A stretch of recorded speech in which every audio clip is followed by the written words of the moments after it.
കാസർഗോഡ് കാഞ്ഞങ്ങാട്ട് പട്രോളിംഗിനിടെയുണ്ടായ അപകടത്തിൽ പരിക്കേറ്റ പോലീസുകാരുടെ ചികിത്സാ ചെലവ് സർക്കാർ ഏറ്റെടുക്കും. ആദ്യഘട്ടമായി 5 ലക്ഷം രൂപ അനുവദിച്ചു. മികച്ച ചികിത്സ ഉറപ്പാക്കണമെന്ന് ആഭ്യന്തര വകുപ്പ് മന്ത്രി രമേശ് ചെന്നിത്തല നിർദ്ദേശം നൽകി.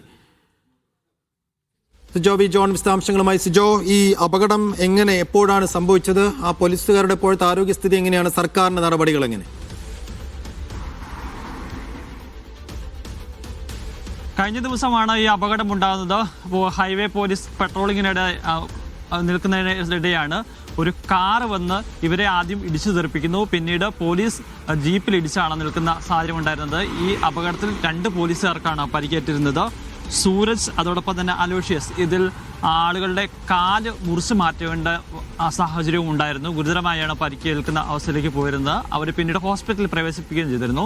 ഇതിലാണ് ഇപ്പോൾ പോലീസ് അസോസിയേഷനൊക്കെ ആഭ്യന്തര വകുപ്പ് മന്ത്രിയെ സമീപിക്കുകയും ഇവരുടെ ചികിത്സാ ചെലവ് ഏറ്റെടുക്കണമെന്ന് അഭ്യർത്ഥിക്കുകയും ചെയ്യുന്നത്. ഈ അപേക്ഷ പ്രകാരമാണ് ഇപ്പോൾ അടിയന്തരമായി തന്നെ ഈ ചികിത്സ ഏറ്റെടുക്കാൻ വേണ്ടിയിട്ടുള്ള നിർദ്ദേശം ആഭ്യന്തര വകുപ്പ് മന്ത്രി നൽകിയിരിക്കുന്നത്. ഇതിനായി പോലീസ് വെൽഫെയർ ബ്യൂറോയിൽ നിന്ന് 5 ലക്ഷം രൂപയാണ് ഇപ്പോൾ അനുവദിച്ചിരിക്കുന്നത്. ഇവിടെ ചികിത്സ മറ്റു കാര്യങ്ങൾ കൂടി സർക്കാർ ചെയ്യുമെന്ന് പറയുന്നു. അതോടൊപ്പം തന്നെ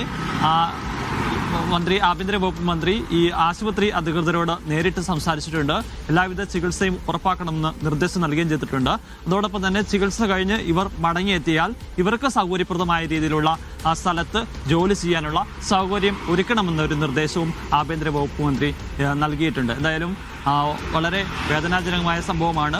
ഒരു നാടിന് സുരക്ഷയ്ക്കായിട്ട് കാത്തു നിൽക്കുന്ന പോലീസുകാർക്കിടയിലേക്ക് വാഹനം ഇടിച്ചു കയറുകയും അവരുടെ കാലുകൾ നഷ്ടപ്പെടുന്ന സാഹചര്യം ഉണ്ടായിരുന്നത്. എന്തായാലും അത്തരമൊരു വേദനാജനകമായ സംഭവം ഉണ്ടാകുമ്പോഴും അവർക്കൊപ്പം നിൽക്കാനുള്ള, കരുതൽ കാണിക്കാനുള്ള ഒരു സമീപനമാണ് സർക്കാർ സ്വീകരിച്ചിരിക്കുന്നത്.